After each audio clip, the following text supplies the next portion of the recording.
হযরত ওমর যখন আততায়ী তীরে পড়ে গেলেন, আহত হয়ে রক্তাক্ত অবস্থায় পড়ে গেলেন, মানুষ ছুটে আসলো। এক গোলাম আসছে, গোলামের টাকরুর নিচে একটুখানি কাপড় পরা আছে। খেয়াল করো, গোলামের টাকরুর নিচে একটুখানি কাপড় পরা আছে।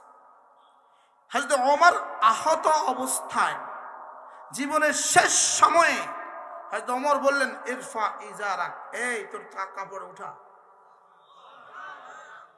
যদি আমার হাতে চাবুক থাকতো এই মুহূর্তে, আর শক্তি থাকতো এই মুহূর্তে তোর পিঠে চাবুক লাগায় দিত। ইনি ওমর, সুবহানাল্লাহ।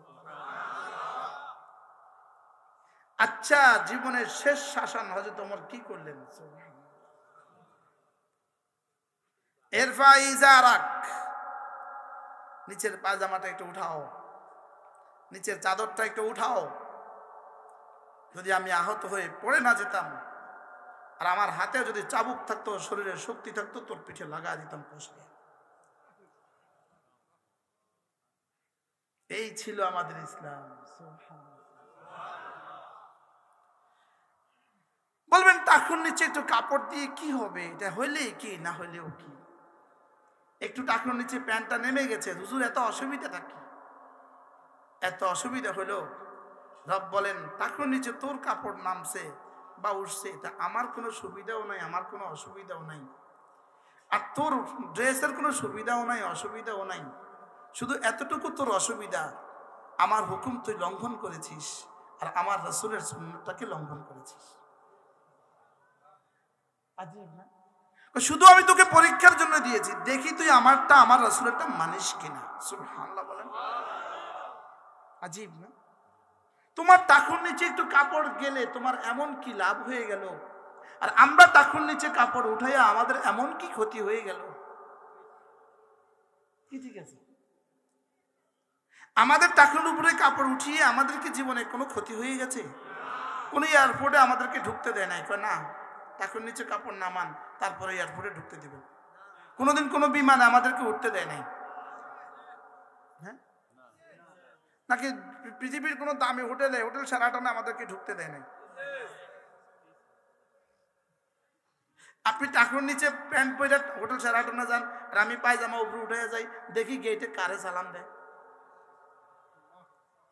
কথা বল, দেখি কারে নিয়ে হুলস্থুল লাগে। কি আমরা ঠকলাম কোথায়? বলেন না, টাকুর নিচে পায়জামা হালাল না হারাম? হযরত ওমরের কথা মনে হয়ে গেছে। চলো নিয়ত করি, আমরা টাকুর উপরে প্যান্ট পরবো আজ থেকে। বলেন ইনশাআল্লাহ, ইনশাআল্লাহ, আল্লাহ তৌফিক দান। ইনশাআল্লাহ টাকুর উপরে পায়জামা বা প্যান্ট, লুঙ্গি, ইনশাআল্লাহ। বলেন ইনশাআল্লাহ। আপনারা মনে করতেছেন আর কি এটা একটা ছোট্ট আমল? না, যদি টাকুর নিচের অংশ জাহান্নামে যায়, এর অর্থ কি উপরের অংশ জান্নাতে যাবে? মা আসফালা মিনাল কাবাইনি মিনাল ইজার ফিন্নার। টাকুর নিচে কাপড়ের যে অংশ, রাসূল বলেন এটা জাহান্নামে যাবে। নাউজুবিল্লাহ বলেন। এটা হইতে হইতে বাথরুমে গেলে কিন্তু প্রথম 2-1 মিনিট গন্ধ লাগে, এরপর আর গন্ধ লাগে না। বাস্তব না বাস্তব? টাঙ্কির কাছে যার দোকান, তার দোকানদারি করতে কোনোদিনও গন্ধ লাগে না। এরা তো টাঙ্কির গন্ধ আর নাই। এখন এই গুনাহটা এত মারাত্মক গুনাহ, লেকিন এখন আমাদের কাছে আর গন্ধ লাগে না। দেখতে দেখতে আর কি লাগে না? তা আমাদের কাছে গন্ধ লাগে না, এটা আমাদের নাক নষ্ট হয়ে গেছে। গন্ধ আছে, গন্ধ কি? তাহলে আমরা আজকে থেকে টাকুর উপরে পায়জামা পরবো তো ইনশাআল্লাহ। এক যুবক, জানি না সে এখন কোথায় আছে, একদিন আমার রুমে গেছে। আমি তখন ভিক্টোরিয়া কলেজের ইমাম, ভিক্টোরিয়া কলেজ মসজিদের ইমাম। সে আমার রুমে গেছে। রুমে গিয়া সে বলল, হুজুর আপনার বয়ান থেকে নিয়ত করছি 8 টাকুর নিচে প্যান্ট নিয়ত করছি।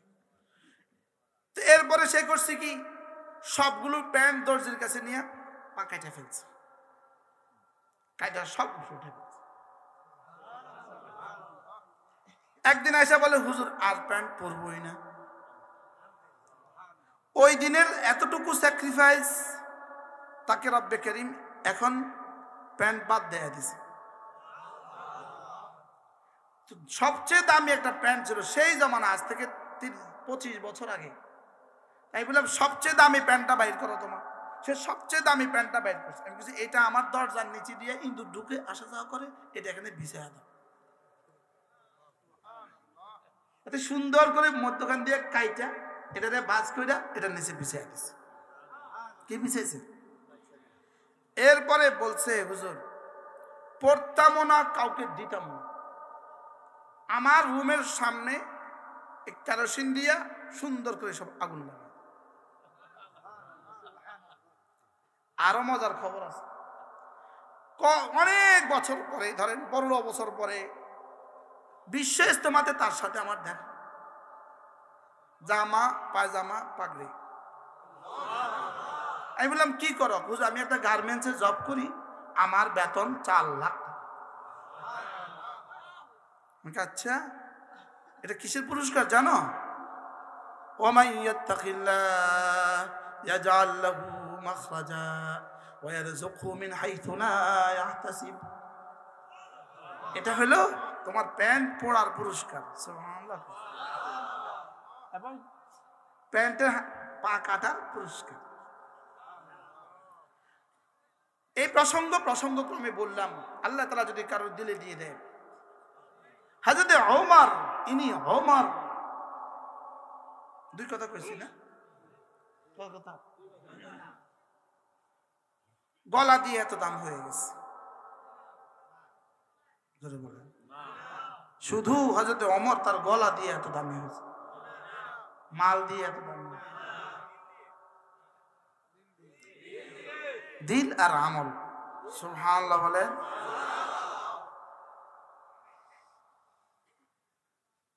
বহরহাল قد أفلح المؤمنون, মুমিনরা কামিয়াব হয়ে গেছেন।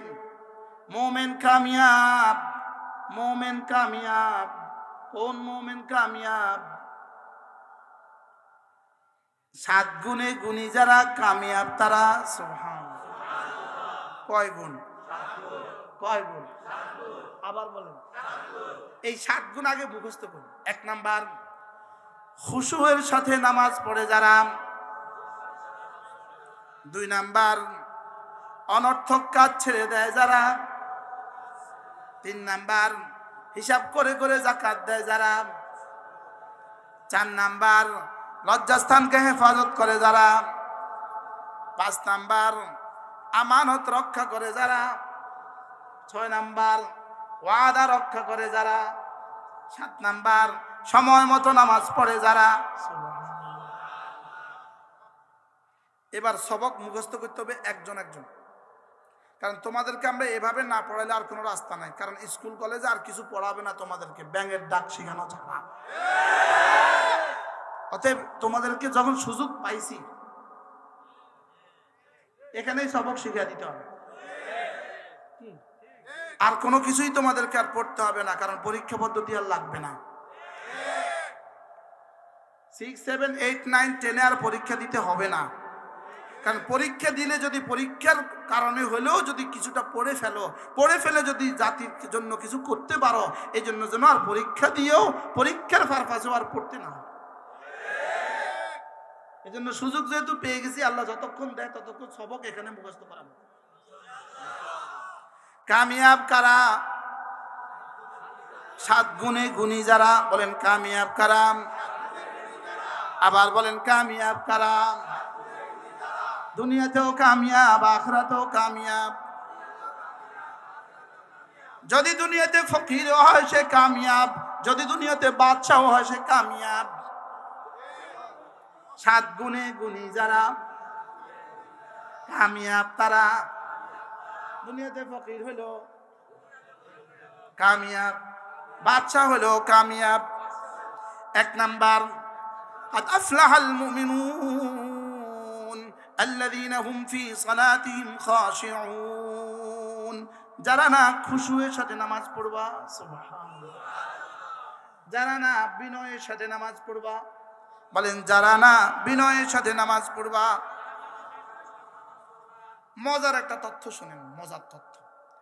যে কোনো মুসলমান জামাতের সাথে নামাজ পড়ে, বলেন যে কোনো মুসলমান জামাতের সাথে নামাজ পড়ে, জামাতের সাথে নামাজ পড়ে। নামাজের মধ্যে চারটা জিনিস আল্লাহ তাআলার পক্ষ থেকে চাওয়া। এক নম্বরে আল্লাযীনা ইউকিমুনাস সালাহ, দুই নাম্বার ওয়াল্লাযীনা হুম ফি সালাতিহিম খাশিউন, তিন নাম্বার ওয়াল্লাযীনা হুম আলা সালাওয়াতিহিম ইউহাফিজুন, চার নাম্বার ওয়াল্লাযীনা হুম আলা সালাওয়াতিহিম দাইমুন। নামাজের ব্যাপারে রব্বে কারীমের চারটা সিদ্ধান্ত। এক নম্বর হলো এরা নামাজ কায়েম করবে, একামতে সালাত করবে। দুই নম্বরে খুশুয়ের সাথে নামাজ পড়বে। তিন নম্বরে হেফাজতে সালাত করবে। চার নম্বরে দাওয়ামে সালাত করবে। সুবহানাল্লাহ, কয়টা পেয়েছে?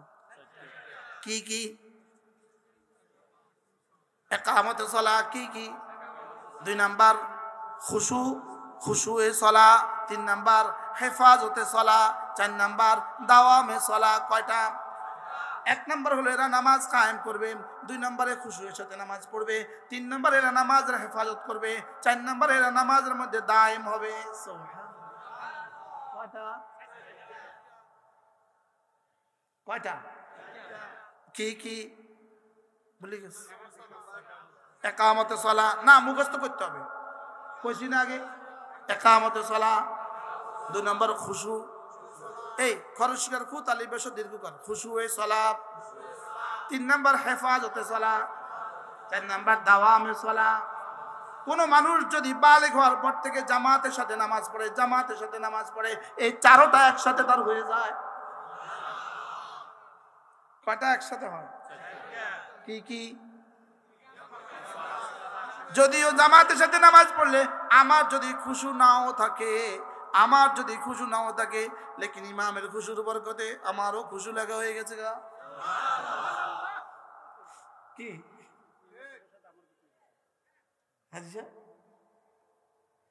তাহলে নামাজের ব্যাপারে আল্লাহ তাআলা কয়টা সিদ্ধান্ত? কি কি? একামতে সালাত, নামাজ কায়েম করো, দুই নাম্বার বিনয়ের সাথে পড়ো, তিন নাম্বার হেফাজত সময় মতো পড়ো, চার নাম্বার সব সময় পড়ো। কয়টা? একামতে সালাত, খুশুয়ে সালাত, হেফাজতে সালাত, দাওয়ামে সালাত। কোন মানুষ যদি জামাতের সাথে নামাজ পড়ে, আশা করা যায় রব্বে কারীম চারোটা একসাথে দিয়ে দিবেন। আর আল্লাহর কসম, চারটা নামাজের চারটা যদি হয়ে যায়, একামতে সালাত হয়ে যায়, খুশু ফিস সালাত হয়ে যায়, দাওয়ামে সালাত হয়ে যায়, হেফাজতে সালাত হয়ে যায়, আল্লাহর কসম এই লোকটা দুনিয়াতেও কামিয়াব, আখিরাতেও কামিয়াব। পড়বো নামাজ ইনশাআল্লাহ, পড়বো। এবার আল্লাহ তাআলা বলেন নামাজ কেন পড়বা তুমি, নামাজ কেন পড়বা?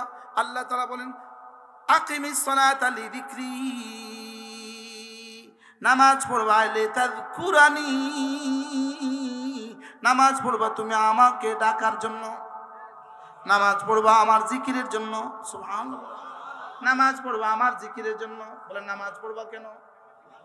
নামাজ পড়বা তুমি এই জন্য, তুমি যে আমাকে রাত্রেবেলা ঘুমিয়ে, এত লম্বা ঘুম দিয়ে এশা থেকে ফজর পর্যন্ত ঘুমিয়ে তুমি যে আমাকে ভুলো নাই, ফজর এটা জানান দিবা। আবার সারাদিন ফজর থেকে জোহর পর্যন্ত কাজ করে অফিসে গিয়ে, স্কুলে গিয়ে, কলেজে গিয়ে, তোমার দোকানে গিয়ে, ব্যবসায় গিয়ে, ফ্যাক্টরিতে গিয়ে তুমি আমাকে ভুলে যাওনি, একথা জানান দেওয়ার জন্য জোহর পড়বা।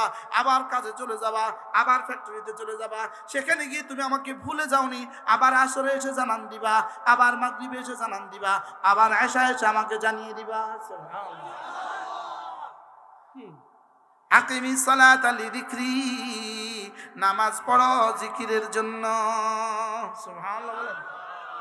এজন্য বন্ধু আল্লাহ তাআলা কায়নাত সাজিয়েছে শুধুই নামাজের জন্য, শুধুই নামাজের জন্য।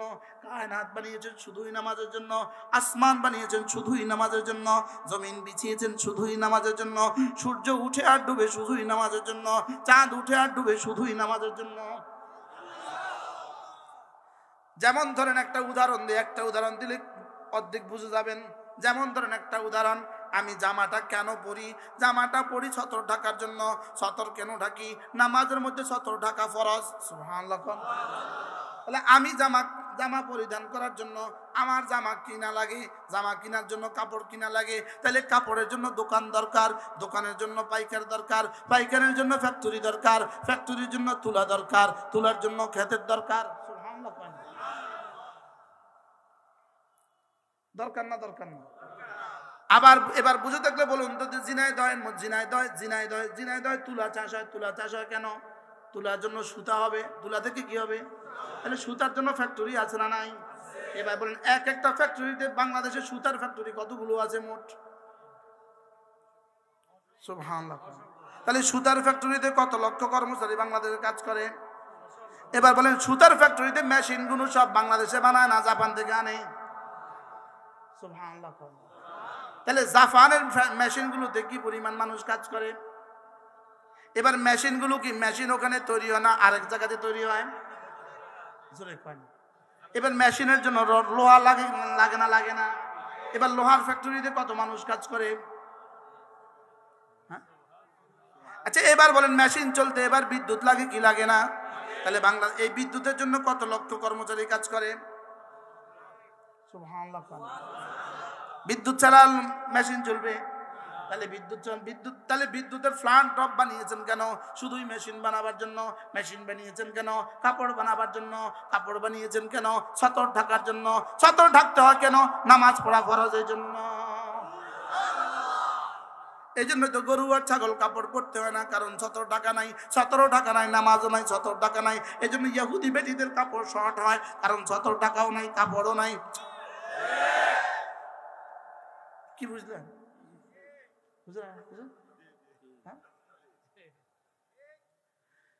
তাইলে বুঝা গেছে চমুনি বাজারে কাপড়ের দোকান কেন? চমুনি বাজারে কাপড়ের দোকান কেন? আমার নামাজের জন্য। এই বাজারের আগে গাউসিয়াতে কাপড়ের পাইকারি মার্কেট কেন? আমার নামাজের জন্য। তাহলে পাইকারি মার্কেটের আগে নরসিংদীতে ফ্যাক্টরি কেন? আমার নামাজের জন্য। এবার কাপড়ের ফ্যাক্টরির আগে সুতার ফ্যাক্টরি কেন? আমার নামাজের জন্য। সুতার ফ্যাক্টরির আগে তুলা কেন? আমার নামাজের জন্য। তুলার আগে জমিন কেন? আমার নামাজের জন্য। জমিন চাষ করতে আবার ট্রাক্টর লাগে কেন? আমার নামাজের জন্য। এবার বলুন তো দেখি, কোনটা বাদ দিলে আপনার কাপড় গায়ে দেওয়া সতর ঢাকা হবে? সুবহানাল্লাহ বলেন। আর আপনার জিন্সের প্যান্ট আপনাকে দুইভাবে নগ্ন করে, তিনভাবে নগ্ন করে। এক নাম্বার, নাভি ঢেকে রাখা ফরজ। আপনার জিন্সের প্যান্টে নাভি ঢেকে রাখা হয় না, নাভির নিচে থাকে। 2 নম্বরে টাকনু খুলে রাখা ওয়াজিব। আপনার জিন্সের প্যান্টে টাকনু খুলে রাখা যায় না, দুটো খারবান হয়ে গেল। 3 নম্বরে তাসাব্বুবিল ইয়াহুদ, ইয়াহুদির সাথে মুসাবাহাত হয়ে গেল। 4 নম্বরে এতটা টাইট হয়ে গেল যে টাইট হওয়ার দ্বারা আপনার পেশাব আর পেশাব থেকে পবিত্র হওয়া যায় না। আচ্ছা, একসাথে কতগুলো খারবানি না লাজেম আসলো? কতগুলো নষ্টতা ভ্রষ্টতা লাজেম আসলো? 10টা আছে, 10টা। নাউজুবিল্লাহ বলে না। এবার বলুন তো, কাপড় বানিয়েছে কেন? তাহলে কুকুর কাপড় পরে না কেন? ইহুদির কাপড় শর্ট কেন? নাসারার কাপড় শর্ট কেন? আমরা কাপড় পরি কেন? এবার আরেক প্রসঙ্গ। এবার জুতা পরি কেন? গরু জুতা পরতে হয় না, ছাগলের জুতা পরতে হয় না। আমরা কেন পরি জুতা? আমরা এই জন্য জুতা পরি, শরীর পাক, কাপড় পাক। আমরা জুতা না পরলে মসজিদে যাব কিভাবে? রাস্তায় গোবর আছে, নাপাক হয়ে যাবে। এই জন্য জুতার নামাজের জন্য শরীর পাক করা লাগে। শরীর পাকের জন্য জুতা পরা লাগে। জুতা পরার জন্য চামড়া বানাইতে হয়। চামড়ার জন্য কি করতে হয়? ফ্যাক্টরি লাগে। ফ্যাক্টরির আগে গরু লাগে। গরুর আগে লাঙ্গল লাগে। গরুর আগে ঘাস কাটা লাগে। ঘাস কাটার আগে ঘাসের চাষ করা লাগে। ঘাসের চাষ করার আগে জমিনে চাষ দিতে হয়। এবার বলুন তো দেখি, আমার নামাজের জন্য রব্বে কারীম কি পরিমাণ ইন্তজাম করেছে? আমি কি বুঝাইতে পারছি? হ্যাঁ, এবার বলুন তো দেখি, আমার নামাজে দাঁড়ানো ফরজ, কিন্তু আমি তো ভাত না খেলে দাঁড়াতে পারবো না। 3 দিন ভাত না খেলে দাঁড়াতে পারবো না। তাহলে বোঝা গেছে নামাজের জন্যই খেতে হয়, খাওয়া হয় নামাজের জন্য। সুবহানাল্লাহ কয় না? কি? তাহলে নামাজের জন্য খেতে হবে, খাওয়ার জন্য চাউল লাগে, চাউলের জন্য দোকান লাগে, দোকানের আগে গোডাউন লাগে, গোডাউনের আগে ফ্যাক্টরি লাগে, ফ্যাক্টরির আগে ক্ষেত লাগে, ক্ষেতের আগে লাঙ্গল লাগে, সেখানে আবার সার লাগে, সারের জন্য কোটি কোটি ফ্যাক্টরি লাগে। তাহলে কায়নাত কেন? সুবহানাল্লাহ বলেন না। কায়নাত কেন? পৃথিবী কেন? আবার বলেন পৃথিবী কেন? সূর্য যদি একদিন এক জায়গায় উঠে থাকতো, ওখান থেকে লাইট দিয়ে দিত, তো বলেন তো দেখি সময় কেমনে হইতো, নামাজ কেমনে পড়তাম?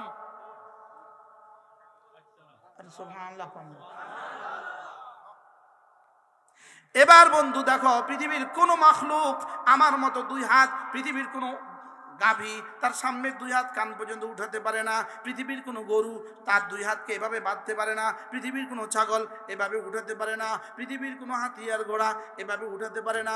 আমি এভাবে উঠাতে পারি কেন? নামাজের জন্য। পৃথিবীর কোনো জানোয়ার এভাবে বাঁধতে পারে না, আমি এভাবে বাঁধতে পারি কেন? নামাজের জন্য। পৃথিবীর কোনো জানোয়ার আমার মতো ঝুঁকে দুই হাতকে হাঁটু দিয়ে ধরতে পারে না, আমি পারি কেন? নামাজের জন্য। পৃথিবীর কোনো জানোয়ার সেজদার শেকেল হইতে পারে না, আমি কেন পারি? নামাজের জন্য। আমি তো মনে করি আমাকে বানিয়েছি নামাজের জন্য। সুবহানাল্লাহ বলেন। আমাকে না আমি বানিয়েছি কি?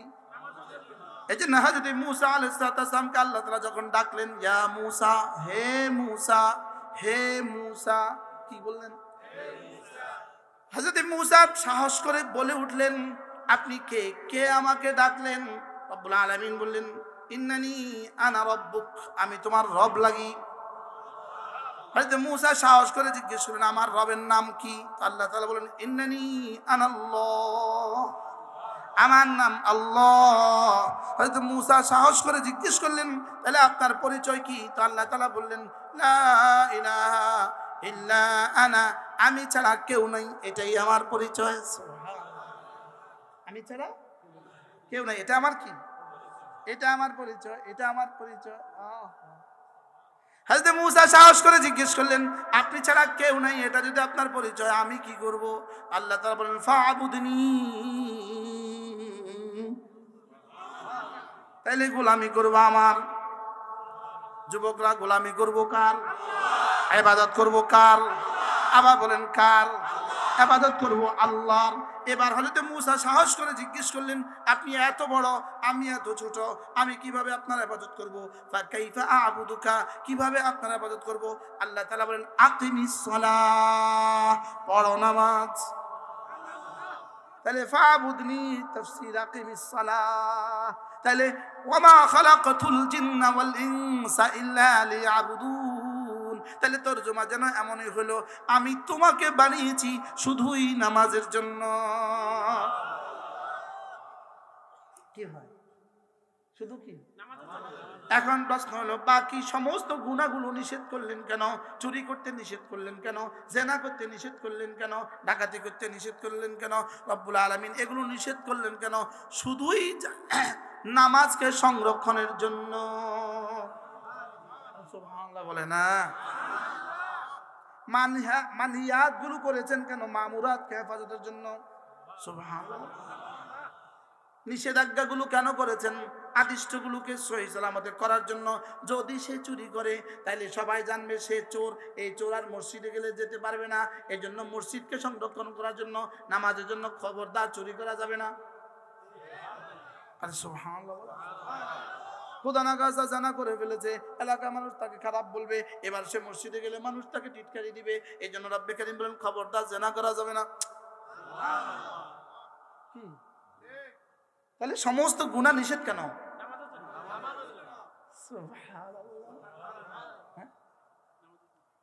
তাইলে বোঝা গেছে আমাকে বানিয়েছে নামাজের জন্য। বাকি সব কাজ আমি করব কেন? গরু চড়াবো কেন? নামাজের সহযোগিতার জন্য। ছাগল চড়াবো কেন? নামাজের সহযোগিতার জন্য।